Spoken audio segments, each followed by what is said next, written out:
अभी जो हम लोग इको पार्क धनौल्टी में खड़े हुए हैं, कब इसकी शुरुआत हुई थी?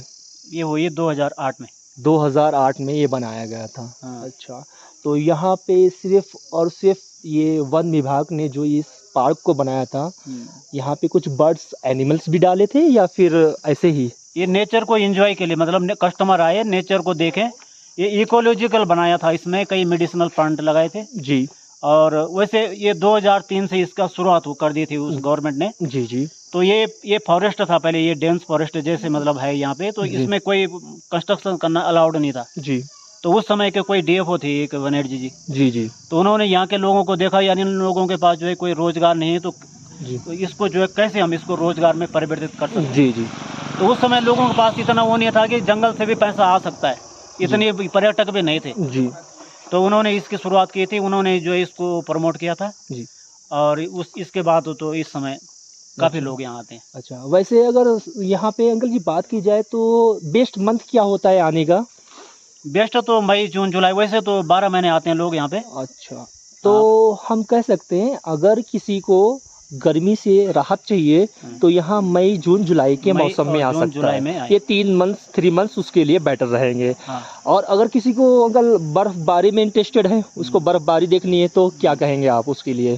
तो नवंबर से लेके जनवरी तक, यानी बीच में कभी भी बर्फबारी हो सकती है। दिसंबर जनवरी इन 3 महीनों के बीच में यहाँ पे बर्फबारी देखने को मिलती है। और अभी अंकल जी ने मुझे बताया यहाँ पे जब बर्फबारी होती है तो टहनियों में सारी बर्फ छिप जाती है, जम जाती है। और यहाँ पे जो आपका काउंटर है यहाँ पे भी काफ़ी सारी बर्फ़ आ जाती है। ठीक है। अच्छा, यहाँ सबसे बड़ी जो मुझे प्रॉब्लम्स देखने को अभी फेस हुई और मैं यहाँ देखता चला और पूरा उत्तराखंड में वैसे मुझे देखने को मिलती है सफाई को लेकर। जैसे कि अभी हमारे देश के प्रधानमंत्री नरेंद्र मोदी जी 15 सितंबर से 2 अक्टूबर तक के इन्होंने यहाँ पे स्वच्छ भारत मिशन का अभियान चलाया था, लेकिन अभी भी वो उसका असर ज़मीनी तौर पे नहीं दिख रहा। उसके बारे में आप क्या कहेंगे?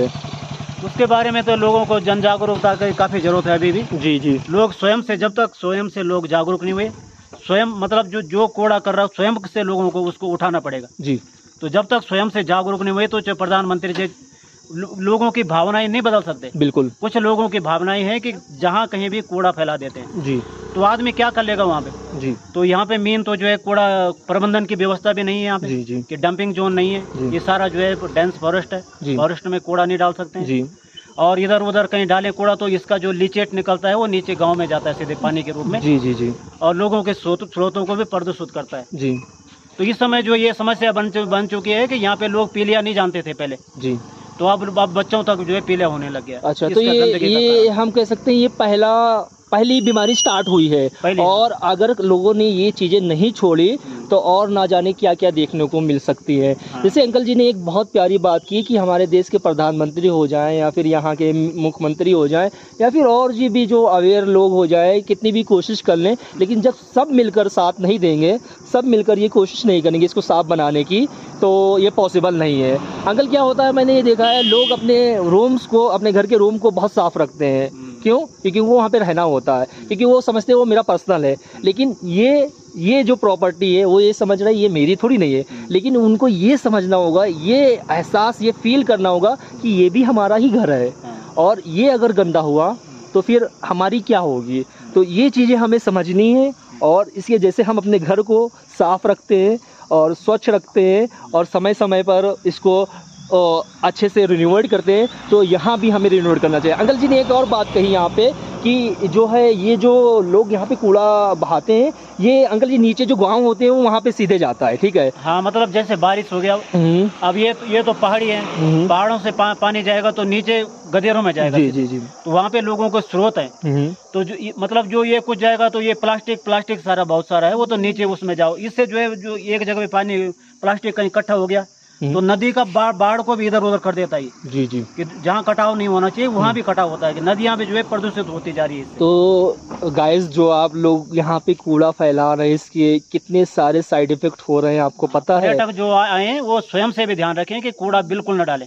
बिल्कुल बिल्कुल बिल्कुल, बहुत अच्छी बात कही। जो आप जितने भी लोग आते हैं, जिस तरह से आप पानी की बोतल या चिप्स के पैकेट या फिर नमकीन या फिर जो है बिस्किट के पैकेट जो भी लाते हैं, उसी पैकेट को आप अपने साथ भी ले जा सकते हैं और मैं आपसे बिल्कुल हर्गिज़ भी ये नहीं कहूँगा कि आप यहाँ के आकर ये कूड़े को साफ़ करें। अगर आप इतना दायित्व नहीं रखते हैं तो कम से कम आपसे मेरी हाथ जोड़कर विनती है कि यहाँ आकर आप जो भी खाते पीते हैं उन सामानों को, उन सामान के रैपर्स को यहाँ पर ना फैलाएं।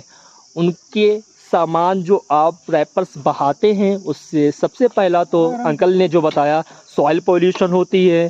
सॉइल पोल्यूशन के अलावा हमारा जो होता है जो है वाटर पोल्यूशन होती है और भी कई सारी गंभीर तरह की बीमारियां जन्म ले रही हैं। तो आप सभी से हाथ जोड़कर विनती है कि यहाँ पर जब भी आएँ नेचर को एंजॉय करें। इतना प्यारा सा नेचर है, इसको एंजॉय करें। और आप जब भी यहाँ पर आएँ तो टाइम आप देख कर आएँ। आपको अगर गर्मी से राहत चाहिए तो मई जून जुलाई अंकल ने बताया मई जून जुलाई में आ सकते हैं।